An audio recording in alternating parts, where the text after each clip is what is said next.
I will never call a repairman for my dryer timer again after learning this simple fix. Save your time and money. Let's do it together. First things first, unplug your dryer. Safety always comes first. Now find your dryer's timer knob. It's usually right on the control panel. If your timer feels loose, stuck, or isn't advancing, it's time for a checkup. Carefully remove the knob by pulling it straight off. If it's hard to pull, use a towel for a better grip.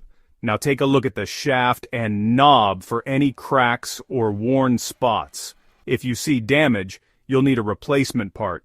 You can find these online or at an appliance store using your dryer's model number. If the knob looks fine, the problem might be with the timer inside. To access it, remove the screws on the back of the control panel. You'll see a small round timer with wires. Take a photo so you remember where each wire goes. If the timer looks burned or smells like smoke, replace it. Installation is just reversing these steps. Plug your dryer back in and test it out. If your timer now works, you're back in business. And that's how you fix your Frigidaire dryer timer.